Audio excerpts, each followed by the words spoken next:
கன்னியாகுமரியில் முக்கடலும் சங்கமிக்கும் திரிவேணி சங்கம கடற்கரையில் இரவு நேரத்தில் சுற்றுலா பயணிகள் குவிந்த நிலையில் மின்தடை ஏற்பட்டதால் அவர்கள் கடும் அவதிக்கு ஆளாகினர். பல்வேறு மாநிலங்களைச் சேர்ந்த சுற்றுலா பயணிகளும் குவிந்த நிலையில் மின்தடை ஏற்பட்டதோடு போதிய காவலர்களும் பாதுகாப்பு பணியில் இல்லை என குற்றச்சாட்டு எழுந்துள்ளது.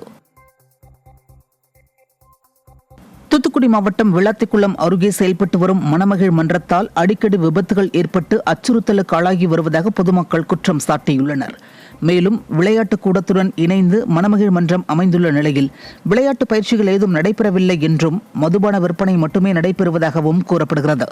மதுபோதை ஆசாமிகளால் விபத்துகள் நாளுக்கு நாள் அதிகரிப்பதால் மணமகிழ் மன்றத்தை உடனடியாக மூட வேண்டும் என பொதுமக்கள் வலியுறுத்தியுள்ளனர்.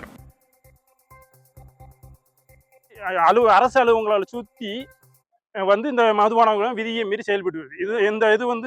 இது மதுரை விளாத்திக்குளம் தேசிய நெடுஞ்சாலையில மெயின்ல அமைஞ்சிருக்கிறதுனால அடிக்கடி தொடர்ந்து விபத்துகள் நடக்குது. இது நம்ம பலமுறை அரசு கவனத்துக்கு சென்றோம். முறைகேடா நடந்துகிட்டு வர இந்த மணமகிழ் மன்றத்தை இதுவரைக்கும் தடுத்து நிறுத்தல. அதனால மக்களின் நலனை கருத்தில் கொண்டு விதியை மீறி செயல்படும் இந்த ரிலாக்ஸ் ரீக்ரியேஷன் மணமகிழ் மன்றத்தை தடுத்து நிறுத்தணும். கிருஷ்ணகிரி மாவட்டம் வேப்பனப்பள்ளி அருகே காட்டு யானைகள் தொடர்ந்து பயிர்களை சேதப்படுத்தி வருவதை கண்டித்து 100க்கும் மேற்பட்ட விவசாயிகள் மற்றும் பொதுமக்கள் சாலை மறியலில் ஈடுபட்டனர். சிகரளப்பள்ளி நேரளகிரி பகுதி விவசாயிகள் யானைகளை நிரந்தரமாக விரட்ட நடவடிக்கை எடுக்க வேண்டும், சோலார் மின்வேலி அமைக்க வேண்டும், பாதிக்கப்பட்ட விவசாயிகளுக்கு நிவாரணம் வழங்க வேண்டும் உள்ளிட்ட கோரிக்கைகளை முன்வைத்தனர். இதனைத் தொடர்ந்து யானைகளை விரட்ட உடனடி நடவடிக்கை எடுப்பதாக அதிகாரிகள் உறுதியளித்ததை தொடர்ந்து மறியல் கைவிடப்பட்டது. திருவள்ளூர் பூங்காநகர் குங்குமப்பூ தெருவில் பூட்டியிருந்த வீட்டின் காம்பவுண்ட் சுவர் மீது ஏறி குதித்து உள்ளே புகுந்த வடமாநில நபரால் பொதுமக்கள் அச்சமடைந்தனர். அப்பகுதி பொதுமக்கள் ஒன்று திரண்டு அந்த நபரை பிடித்தனர். இதையடுத்து தகவல் அறிந்து வந்த திருவள்ளூர் தாலுகா போலீசார் அந்த நபரை விசாரணைக்காக அழைத்துச் சென்றனர். விருதுநகர் மாவட்டம் சிறுவில்லிபுத்தூர் ஆண்டாள் கோவிலில் ஆடிப்பூர உற்சவத்தின் 4ஆம் திருநாள் வெகு விமரிசையாக நடைபெற்றது. ஸ்ரீ ஆண்டாள் தங்கசேஷ வாகனத்திலும், ரங்கமன்னார் கண்ணன் திருக்கோலத்தில் கோவர்த்தனகிரி வாகனத்திலும் எழுந்தருளி முக்கிய வீதிகளில் திருவீதி உலா நடைபெற்றது. இதில் வழிநெடுகிலும் திரண்டிருந்த ஏராளமான பக்தர்கள் சுவாமி தரிசனம் செய்தனர்.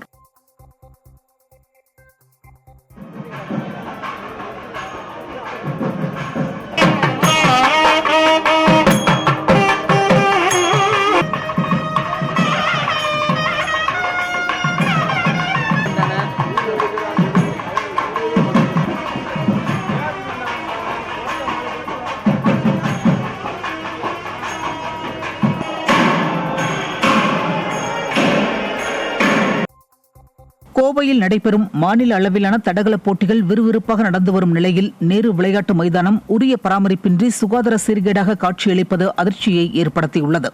மாநில அளவிலான தடகள போட்டியில் பங்கேற்பதற்காக தமிழ்நாட்டின் பல்வேறு மாவட்டங்களிலிருந்தும் ஆயிரக்கணக்கான விளையாட்டு வீரர், வீராங்கனைகள், பயிற்சியாளர்கள் மற்றும் அவர்களின் பெற்றோர்கள் வருகை தந்துள்ளனர். இந்நிலையில் நேரு விளையாட்டு மைதானம் உரிய பராமரிப்பின்றி சுகாதார சீர்கேடாக இருப்பது முகசுளிப்பை ஏற்படுத்தியுள்ளது. காஞ்சிபுரம் மாவட்டம் எழுச்சூர் அருகே சாதி பெயரை சொல்லி பெண் உயர் அதிகாரி மன உளைச்சலை ஏற்படுத்துவதாக சுகாதார செவிலியர் ஒருவர் குற்றம் சாட்டியுள்ளார். மௌலிவாக்கம் துணை சுகாதார நிலையத்தில் கிராம சுகாதார செவிலியராக கே. ஜோதி என்பவர் கடந்த 12 ஆண்டுகளாக பணியாற்றி வரும் நிலையில் புதிதாக பொறுப்பேற்ற சமூக சுகாதார செவிலியர் ஜெயலட்சுமி என்பவர் சாதிய பாகுபாடு காட்டி மன உளைச்சலை ஏற்படுத்தி வருவதாக வேதனை தெரிவித்தார். மருத்துவத்துறை அதிகாரிகள் உடனடியாக உரிய நடவடிக்கை எடுக்க வேண்டும் என செவிலியர் ஜோதி கண்ணீர் மல்க கோரிக்கை விடுத்துள்ளார். திருவாரூர் மாவட்ட பகுதிகளில் பாதிப்படைந்த பருத்தி பயிருக்கு நிவாரணம் வழங்க வேண்டும் என விவசாயிகள் கோரிக்கை வைத்துள்ளனர். கடும் வெயிலின் தாக்கத்தினால் பருத்தி பயிர்கள் காய்ந்தும் பயிரில் பூச்சி தாக்குதல் போன்றவை ஏற்பட்டு விவசாயிகள் பெரிதும் பாதிக்கப்பட்டுள்ளனர். மேலும் பழைய முறைப்படி பணம் வரவு வைக்க வேண்டும் என விவசாயிகள் வலியுறுத்தியுள்ளனர். மதுரை மாவட்டம் வாடிப்பட்டி அருகே மேட்டு நீரைத்தான் பகுதியில் வடமாடு மஞ்சு விரட்டு போட்டி நடைபெற்றது. பல்வேறு மாவட்டங்களிலிருந்து 13 காளைகள் பங்கேற்ற நிலையில் தலா 9 வீரர்கள் கொண்ட 13 அணிகள் களமிறங்கின. ஒரு காளைக்கு 20 நிமிடங்கள் என நடைபெற்ற போட்டியில் வெற்றி பெற்ற காளைகள் மற்றும் வீரர்களுக்கு குத்து விளக்கு, ரொக்கப் பரிசு, கட்டில், சேர் உள்ளிட்ட பரிசுப் பொருட்கள் வழங்கப்பட்டன. ராணிப்பேட்டை மாவட்ட ஆட்சியர் அலுவலகத்தில் காலை 10 மணிக்கு மேல் ஆகியும் அதிகாரிகள் பணிக்கு வராததால் மனு அளிக்க வந்த பொதுமக்கள் நீண்ட நேரம் காத்திருந்தனர். திங்கட்கிழமை தோறும் நடைபெறும் மக்கள் குறைதீர்வு நாள் கூட்டத்தில் உரிய நேரத்தில் அதிகாரிகள் வந்து மனுக்களை பெற வேண்டுமென பொதுமக்கள் எதிர்பார்த்த நிலையில் அதிகாரிகள் தாமதமாக வந்ததால் ஏமாற்றமடைந்தனர். மேலும் அரசு விதிமுறைகளை பின்பற்றி அதிகாரிகள் உரிய நேரத்தில் பணிக்கு வர வேண்டுமென பொதுமக்கள் வலியுறுத்தினர். கடலூர் மாவட்டம் விருத்தாச்சலம் அரசு பொது மருத்துவமனையில் புறநோயாளிகள் பிரிவில் மருத்துவர் இல்லாததால் வயதானவர்கள் உள்ளிட்ட நோயாளிகள் நீண்ட நேரம் காத்திருக்கும் அவலம் ஏற்பட்டது. சுமார் அரை மணி நேரத்திற்கும் மேலாக ஓபி சீட்டுடன் நோயாளிகள் வரிசையில் காத்திருந்ததுடன் சில முதியவர்கள் சோர்வில் தரையில் அமர்ந்தனர். மருத்துவர்கள் பற்றாக்குறையை கருத்தில் கொண்டு புறநோயாளிகள் பிரிவுக்கு கூடுதல் மருத்துவரை நியமிக்க வேண்டுமென நோயாளிகள் கோரிக்கை விடுத்துள்ளனர். விருதுநகர் மாவட்டம் பத்திராயிருப்பு அருகே ராமச்சந்திராபுரத்தில் ஆட்டுத் தொழுவத்திற்குள் புகுந்த 3 வெறிநாய்கள் கடித்து குதறியதில் 15 ஆடுகள் பரிதாபமாக உயிரிழந்தன. மகாலிங்கம் என்பவர் வளர்த்து வந்த 35க்கும் மேற்பட்ட ஆடுகளில் சுமார் 3 லட்சம் ரூபாய் மதிப்பிலான ஆடுகள் உயிரிழந்ததால் அவர் வேதனை தெரிவித்துள்ளார். மேலும் உயிரிழந்த ஆடுகளுக்கு உரிய இழப்பீடு வழங்கவும் வெறிநாய்களை கட்டுப்படுத்தவும் நடவடிக்கை எடுக்க வேண்டும் என அவர் கோரிக்கை வைத்துள்ளார். செங்கல்பட்டு மாவட்டம் தாம்பரம் அருகே மாடம்பக்கத்தில் உள்ள தேனுபுரீஸ்வரர் கோவிலுக்கு சொந்தமான இடங்கள் ஆக்கிரமிக்கப்பட்டு கடைகள் கட்டப்பட்டுள்ளதாக புகார் எழுந்தது. இதையடுத்து இந்து சமய அறநிலையத்துறை அதிகாரிகள் கோவில் சொத்துக்களை மீட்கும் நடவடிக்கையில் ஈடுபட்டனர். ஆக்கிரமிப்புகளை அகற்றும் போது அங்கிருந்த சிலருக்கும் அதிகாரிகளுக்கும் இடையே வாக்குவாதம் ஏற்பட்டதால் பரபரப்பு நிலவியது. நெல்லை மாவட்டம் மானூர் பலசினபுரம் கிராமத்தில் மேதகு ஆளுநர் பெயரில் உள்ள அரசால் அமைக்கப்பட்டுள்ள நீர்பிடிப்பு பகுதியை ஆக்கிரமித்துள்ளதாக கூறி சம்பந்தப்பட்ட பத்திரங்களை ரத்து செய்து நிலத்தை மீட்டுத் தர வேண்டுமென வலியுறுத்தி அப்பகுதி பொதுமக்கள் திருநெல்வேலி மாவட்ட ஆட்சியரிடம் மனு அளித்துள்ளனர். அரசுக்கு நன்கொடையாக வழங்கப்பட்ட நிலம் தொடர்பான முறைகேடான ஆவணங்கள் மூலம் பரிமாற்றம் நடைபெற்றுள்ளதாகவும் இதன் மூலம் தற்போது நீர்பிடிப்பு பகுதி ஆக்கிரமிக்கப்பட்டுள்ளதாகவும் பொதுமக்கள் குற்றம் சாட்டியுள்ளனர். திருவண்ணாமலை மாவட்டம் செங்கம் அருகே வட்டார அளவிலான விளையாட்டுப் போட்டியில் பங்கேற்க அழைத்துச் செல்லப்பட்ட மாணவர்கள் அரசு பேருந்து பழுதாகி நின்றதால் அவதியடைந்தனர். இளங்குன்னி உள்ளிட்ட பகுதிகளில் உள்ள அரசு பள்ளிகளிலிருந்து சுமார் 84 மாணவர்கள் செங்கம் அடுத்த காரப்பட்டு அரசு பள்ளிக்கு அழைத்துச் செல்லப்பட்டனர். பக்கிரிப்பாளையம் அருகே பேருந்து பழுதானதாக கூறி ஓட்டுநரும் நடத்துனரும் மாணவர்களை கீழே இறக்கிவிட்டதாக தெரிகிறது. மாற்று பேருந்து ஏற்பாடு செய்யாததால் மாணவர்கள் சுமார் 5 கிலோமீட்டர் நடந்து செங்கம் பேருந்து நிலையம் சென்று அங்கிருந்து போட்டி நடைபெறும் பள்ளிக்கு சென்றுள்ளனர். தமிழகம் முழுவதும் தொழிலாளர் விரோத சட்டங்களை முழுமையாக ரத்து செய்ய கோரியும் 10 அம்ச கோரிக்கைகளை நிறைவேற்ற வலியுறுத்தியும் அனைத்து தொழிற்சங்கங்கள் சார்பில் மத்திய மாநில அரசுகளை கண்டித்து கண்டன போராட்டம் நடைபெற்றது. ராணிப்பேட்டை, சேலம், திருப்பத்தூர், ஈரோடு ஆகிய மாவட்டங்களில் நடைபெற்ற போராட்டத்தில் பல்வேறு கோரிக்கைகளை வலியுறுத்தி முழக்கங்கள் எழுப்பப்பட்டது. இதில் ஏராளமானோர் கலந்து கொண்டனர். திண்டுக்கல் மாவட்டம் ஒட்டன்சத்திரம் மார்க்கெட்டில் தக்காளி கிலோ 10 ரூபாய்க்கு விற்பனையாவதால் விவசாயிகள் விரக்தி அடைந்துள்ளனர். ஒட்டன்சத்திரம் மற்றும் அதன் சுற்றுவட்டார பகுதிகளில் தக்காளி விளைச்சல் அதிகமாக உள்ளதால் அறுவடை தொடர்ந்து செய்யப்பட்டு வரத்து அதிகரித்துள்ளது. இத்துடன் ஆந்திராவிலிருந்தும் தக்காளி வரத்து அதிகரித்துள்ளதால் விலை வீழ்ச்சியடைந்துள்ளது. இதனால் இழப்பு ஏற்பட்டுள்ளதாக விவசாயிகள் வேதனை தெரிவித்திருக்கின்றனர். ஆந்திர காவல்துறையினரால் பறிமுதல் செய்யப்பட்ட சென்னையை சேர்ந்த 7 மீன்பிடி விசைப்படகுகளை உடனடியாக விடுவிக்க வலியுறுத்தி சென்னை மாவட்ட ஆட்சியர் அலுவலகம் அருகே மீனவர்கள் ஆர்ப்பாட்டத்தில் ஈடுபட்டனர். உடனடியாக நடவடிக்கை எடுக்கவில்லை என்றால் 14 கடற்கரை கிராம மீனவர்கள் உடனே வேலைநிறுத்த போராட்டத்தில் ஈடுபடுவோம் என அவர்கள் அறிவித்திருக்கின்றனர். கடந்த ஜூன் 16ஆம் தேதி ஆந்திர மாநில அரசால் சிறைப்பிடிக்கப்பட்ட சென்னையை சேர்ந்த 7 மீன்பிடி விசைப்படகுகளை உடனடியாக விடுவிக்க வேண்டும் என வலியுறுத்தி இன்று ஒருநாள் அடையாள பொது வேலை நிறுத்தத்தில் ஈடுபட்டனர். புதுக்கோட்டை மாவட்டம் கந்தர்வக்கோட்டை தொகுதியில் புலியூர் உள்ளிட்ட பல கிராமங்களை இணைக்கும் 8 கிலோமீட்டர் சாலை பல ஆண்டுகளாக சீரமைக்கப்படாமல் உள்ளதாக பொதுமக்கள் குற்றம் சாட்டியுள்ளனர். சாலை பணிக்காக நிதி ஒதுக்கப்பட்டும் ஜல்லிக்கற்கள் மட்டும் பரப்பப்பட்டு பணிகள் முழுமையடையவில்லை என்றும் அரசு பேருந்து சேவையும் முறையாக இயக்கப்படவில்லை என்றும் தெரிவித்திருக்கின்றனர். இதனால் அதிருப்தியடைந்த கிராம மக்கள் சென்னைக்கு நடைப்பயணம் மேற்கொண்டு முதலமைச்சரை நேரில் சந்தித்து மனு அளிக்க முடிவு செய்திருக்கின்றனர். திருவாரூர் மாவட்டம் திருத்துறைப்பூண்டி அருகே 15 நாட்களாக குடிநீர் விநியோகிக்காததை கண்டித்து பொதுமக்கள் சாலை மறியல் போராட்டத்தில் ஈடுபட்டனர். காலி குடங்களுடன் திருத்துறைப்பூண்டி வேதாரண்யம் சாலையில் அமர்ந்து மறியலில் ஈடுபட்டதால் அப்பகுதியில் போக்குவரத்து பாதிக்கப்பட்டது. தகவல் அறிந்து வந்த போலீசார் பொதுமக்களிடம் பேச்சுவார்த்தை நடத்தி குடிநீர் பிரச்சினைக்கு விரைந்து தீர்வு காணப்படும் என உறுதியளித்தனர்.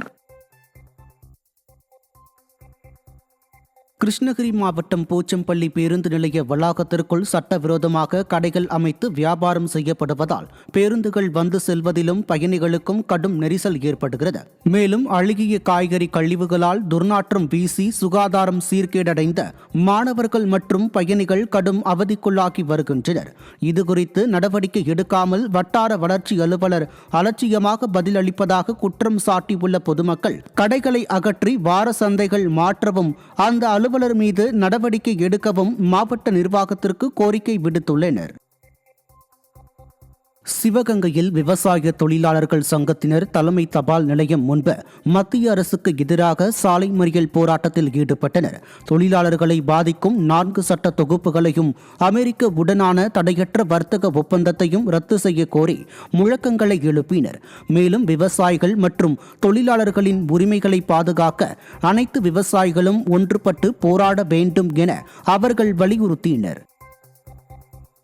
வேலூரில் மதம் மாறிய பட்டியல் சமூகத்தை சேர்ந்த கிறிஸ்தவர்களுக்கு இடஒதுக்கீடு வழங்க கோரி கண்டன ஆர்ப்பாட்டம் நடைபெற்றது. சீக்கிய மற்றும் பௌத்த மதங்களுக்கு மாறியவர்களுக்கு பட்டியல் சமூகத்தினருக்கான சலுகை வழங்க அரசியல் அமைப்பு சட்டம் திருத்தப்பட்டது போல மதம் மாறிய பட்டியல் சமூக கிறிஸ்தவர்களை எஸ்சி பட்டியலில் சேர்க்க கோரி கருப்பு பேட்ஜ் அணிந்து திரளானோர் போராட்டத்தில் ஈடுபட்டனர்.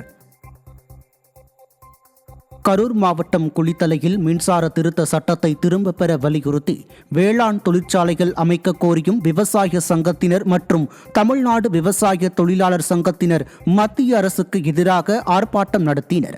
தொடர்ந்து தலைமை தபால் நிலையம் நோக்கி பேரணியாக சென்ற சாலை மறியலில் ஈடுபட முயன்றபோது காவல்துறையினருடன் தள்ளுமுள்ளு ஏற்பட்டது.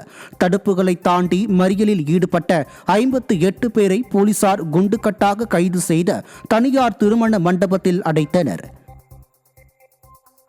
நெல்லை மாநகராட்சி மாமன்ற கூட்டத்தில் விசில் அடித்த தாவேக கவுன்சிலரால் பரபரப்பு ஏற்பட்டது. இன்று நடைபெற்ற மாமன்ற உறுப்பினர்களின் கூட்டத்திற்கு வந்த 19வது வார்டு கவுன்சிலரான அல்லா பிச்சை தாவேக துண்டை அணிந்தபடியும் விசில் அடித்துக் கொண்டும் வந்தார். இதற்கு திமுக கவுன்சிலர்கள் எதிர்ப்பு தெரிவித்ததால் வாக்குவாதம் ஏற்பட்டது. இதனையடுத்து சர்ச்சையை ஏற்படுத்தியதாக அல்லா பிச்சையை 2 கூட்டங்களுக்கு சஸ்பெண்ட் செய்து மேயர் உத்தரவிட்டார். அல்லா பிச்சை திமுகவில் நின்று வெற்றி பெற்ற பின்னர் தாவேகவிற்கு மாறியது குறிப்பிடத்தக்கது. தென்காசி மாவட்டம் செங்கோட்டையில் நிறுத்தி வைக்கப்பட்டிருந்த வாகனங்களை எட்டி உதைத்தும் முதியோர்களிடம் தகராறில் ஈடுபட்டும் மாணவர்கள் அட்டகாசம் செய்த சிசிடிவி காட்சிகள் வெளியாகியுள்ளது. போதைப்பொருள் பயன்பாடே இதற்கு காரணம் என பொதுமக்கள் சந்தேகிக்கும் நிலையில் காவல் நிலையத்தில் அளிக்கப்பட்ட புகாரின் பேரில் போலீசார் வழக்கு பதிவு செய்தனர். இதையடுத்து 3 மாணவர்களை கைது செய்த போலீசார் நீதிமன்றத்தில் ஆஜர்படுத்தி பாளையங்கோட்டை சிறார் கூர்நோக்கு இல்லத்தில் அடைத்தனர். கும்பகோணம் வட்டார போக்குவரத்து அலுவலகத்தில் கடந்த 4 ஆண்டுகளாக நிரந்தர ஆர்டிஓ நியமிக்கப்படாததால் ஓட்டுநர் உரிமம், வாகன பதிவு உள்ளிட்ட பணிகள் கடுமையாக பாதிக்கப்பட்டு வருகின்றன. கூடுதல் பொறுப்பு அதிகாரியும் விடுப்பில் சென்றதால் பணிகள் முடங்கியதால் ஆத்திரமடைந்த பொதுமக்கள் அலுவலகத்தை முற்றுகையிட்டு ஊழியர்களுடன் வாக்குவாதத்தில் ஈடுபட்டனர். நிரந்தர அதிகாரி நியமிக்கப்படும் வரை இந்த நிலை நீடிக்கும் என ஊழியர்கள் தெரிவித்துள்ள நிலையில் தமிழக அரசு உடனடியாக நிரந்தர ஆர்டிஓவை நியமிக்க வேண்டும் என பொதுமக்கள் கோரிக்கை விடுத்துள்ளனர்.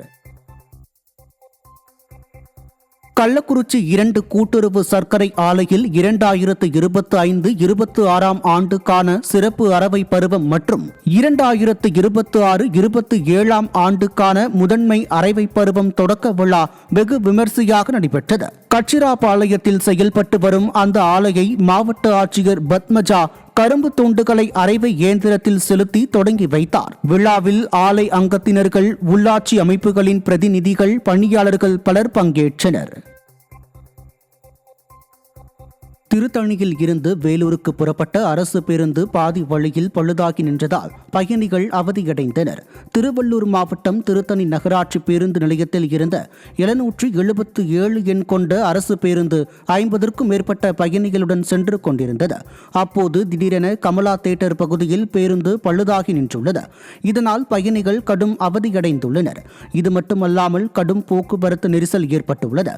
திருத்தணி நகராட்சியில் அடிக்கடி இதுபோல் நிகழ்வதாக உரிய நடவடிக்கை எடுக்கவும் பயணிகள் வலியுறுத்தினர். புதுக்கோட்டை மாவட்டத்தில் தொடக்க வேளாண்மை கூட்டுறவு சங்கத்தில் வாங்கிய விவசாய கடனை முழுமையாக தள்ளுபடி செய்ய கோரி திருவோடு ஏந்தி மனு அளிக்கும் போராட்டம் நடைபெற்றது. திருமயம் கூட்டுறவு தொடக்க வேளாண் கடன் சங்கம் முன்பாக நடைபெற்ற போராட்டத்தில் 100க்கும் மேற்பட்ட விவசாயிகள் பங்கேற்று கோரிக்கையை வலியுறுத்தி முழக்கமிட்டனர். முன்னதாக நடைபெற்ற ஊர்வலத்தில் ஏராளமானோர் பங்கேற்றனர். தேர்தல் அறிக்கையில் சொன்னது நாங்கள் 100% முழு பயிர்கடனை தள்ளுபடி செய்வோம் தான் சொன்னார். ஆனால் இப்போ அறிவிச்சிருக்கிறது வெறும் 75,000 கடன் தள்ளுபடி வச்சு. 75,000க்கு மேலே வாங்கினவங்களுக்கு வெறும் 30,000 தான் கடன் தள்ளுபடி அறிவிச்சிருக்காரு. இது பித்தலாட்டமாக தெரியுது எங்களுக்கு. விவசாயிகளை வஞ்சிக்கக்கூடிய செயலாக தெரிகிறது. அதே நேரத்தில் அவர் சொன்னார், நாங்கள் விவசாயிகள்லாம் இந்த நாட்டுடைய முதுகெலும்புன்னு சொன்னார். இன்றைக்கி முதுகெலும்பு ஒடிக்கிற அளவுக்கு அவருடைய வேளாண்மை பட்ஜெட் இருக்கிறது. பணி நிரந்தரம், காலமுறை ஊதியம், மருத்துவ காப்பீடு உள்ளிட்டவைகளை செய்து கொடுக்க கோரி சேலம் மாநகராட்சி அலுவலகம் அருகில் உள்ள கோட்டை மைதானத்தில் போராட்டத்தில் ஈடுபட்டனர். சம்பளம் குறைவாக கொடுப்பதாக கூறி மாநகராட்சி ஒப்பந்த தூய்மை பணியாளர்கள் காலவரையற்ற வேலை நிறுத்தத்தை தொடங்கினர். பிடித்தம் செய்யப்பட்ட வருங்கால வைப்பு நிதி பல ஆண்டுகளாக கணக்கில் செலுத்தப்படாமல் முறைகேடு செய்யப்பட்டுள்ளதாக குற்றம் சாட்டி போராட்டத்தில் ஈடுபட்டனர். மேலும் மாநகராட்சி நிர்வாகமும் இதனை கண்டு கொள்ள இருப்பதாகவும் வேதனை தெரிவித்தனர்.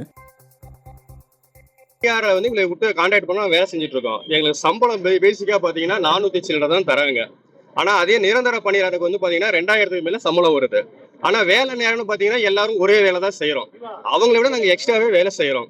அதே மாதிரி எங்கள்கிட்ட பிடிக்கிற இஎஸ்ஐ பிஎஃப் பணம் எதுவுமே கணக்குல வர்றதே இல்லை. அந்த ஒப்பந்த நிறுவனம் எதுவுமே கட்டுறதும் இல்லை. இதை பாத்தீங்கன்னா மாநகராட்சி அவங்க கேட்கறாங்களா என்னன்னு எங்களுக்கு தெரியல. நாங்க கேட்டா என்ன சொல்றாங்க, நீங்களே போய் அங்க கேளுங்க. அந்த நிர்வாகத்தை கேட்டாலும் அவங்களும் இந்த சரியான பதிலும் சொல்ல மாட்டேங்கிறாங்க. ஈரோடு மாவட்டம் தாளவாடியில் விவசாயிகள் கவன ஈர்ப்பு ஊர்வலம் நடத்தினர். அதில் மனித வனவிலங்கு மோதல்கள், வனவிலங்குகளின் தொல்லைகளை கட்டுப்படுத்த வனப்பகுதியை சுற்றி வேலி அமைக்கவும், குடிநீர் பற்றாக்குறையை போக்க மாயாற்றில் இருந்து தண்ணீர் எடுத்து வந்து குளம் குட்டைகளில் நிரப்ப வேண்டும், விவசாய கடன் தள்ளுபடி உள்ளிட்டவைகளை நிறைவேற்றவில்லை என குற்றம் சாட்டினர். இந்த நிலையில் தாளவாடி வட்டார வளர்ச்சி அலுவலகத்தில் இருந்த மைசூர் 4 சந்திப்பு சாலை வரை விவசாயிகள், வணிகர்கள் மற்றும் பொதுமக்கள் திரளானோர் கோரிக்கைகளை நிறைவேற்ற வலியுறுத்தி கோஷங்களை எழுப்பி ஊர்வலமாக சென்றனர்.